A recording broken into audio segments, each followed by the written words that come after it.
Ration బియ్యం అండి. ఒక గ్లాస్కు 6 గ్లాసులు నీళ్ళు పోసి ఉడకబెట్టి పెట్టుకున్నానండి. నువ్వులు, వాము వేసి కొంచెం సోడా వేసి తగినంత ఉప్పు వేసి ఇలా చేసి పెట్టుకున్నానండి ముందుగా. ఇప్పుడు మీకు దీంతో చూపిస్తున్నానండి ఈ పేపర్తో వేసి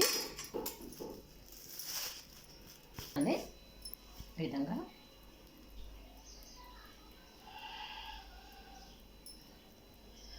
ఓనమాలు చేస్తున్నానండి. ఓనమాలతో ఈరోజు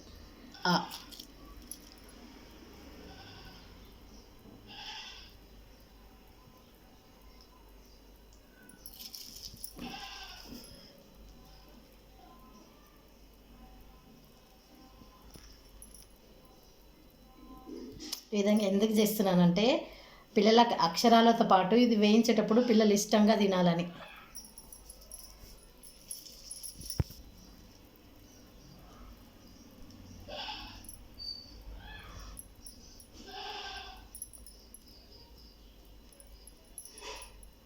ఒక్కొక్కసారి రేషన్ బియ్యం కదండి మధ్యలో తట్టుకుంటుండే, ఎందుకంటే సరిగ్గా ఉడకకపోతే ఇది తట్టుకుంటుందండి.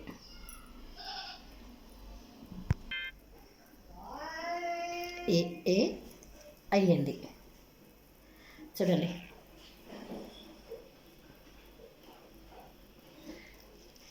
ఇప్పుడు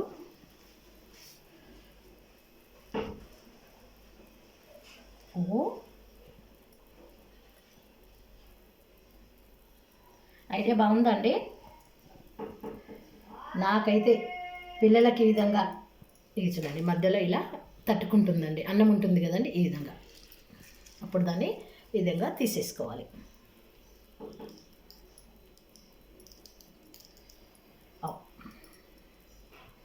కానీ ఇది ఎంత లావుగా వేస్తే అంత బాగా వెళ్తాయండి. సన్నగా వేసామనుకోండి విరిగిపోతాయి.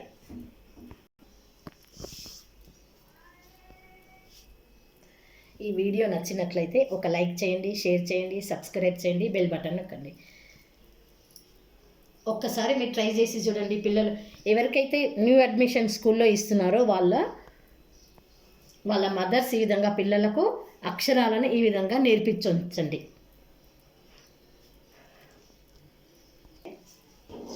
ఈ పిండిలో ఎంత మటుకు వస్తాయో అంత మటుకు రాసిస్తాను.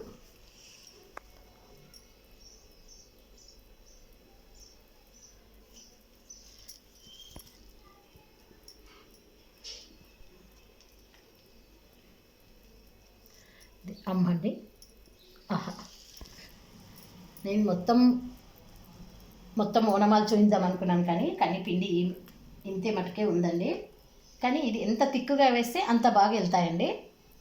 నిన్న ఆల్ఫాబెట్స్ చూపించాను కదండి, ఇప్పుడు చూపిస్తాను చూడండి. ఎండిన తర్వాత ఎంత బాగా వచ్చాయి. అవి బాగా వస్తాయండి విరిగిపోకుండా. అంటే సన్నం వేస్తే విరిగే, కానీ లావుగా వస్తాయి. ఇవి ఏంటంటే మనం లావుగా వేసినప్పుడు ఈ నీరు మొత్తం పీల్చుకొని సన్నగా అవుతుందండి.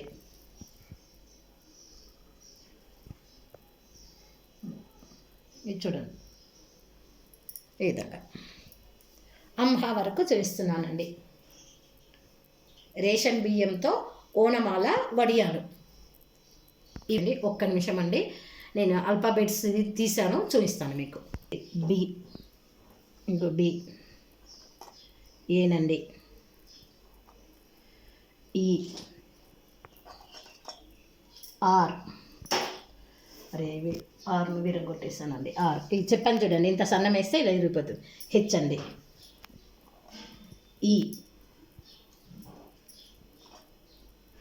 ఎల్, డి అండి, డి. ఒక్క నిమిషం అండి. ఏబి ఎండిపోయిన తర్వాత ఈ విధంగా వెళ్ళాయి చూడండి. ఎంత బాగా వచ్చింది చూడండి. ఇదిగోండి బి అన్ని, సి, డి, సారీ ఈ ఇలా. ఇగో ఎన్ చూపించి పిల్లల్ని అడగండి ఇదేంటి అని. ఎన్, ఇగో ఆర్ చూడండి, ఆర్ కూడా చూడండి, ఆర్ను. ఇదిగో క్యూ, పి. ఇగో నేను అనేది ఏంటంటే ఇవి సన్నంగా వస్తే ఈ విధంగా వస్తుందండి. లా వేస్తే విరగకుండా ఉంటాయి అన్నట్టు. ఈ వీడియో నచ్చినట్లయితే thank you for the watching.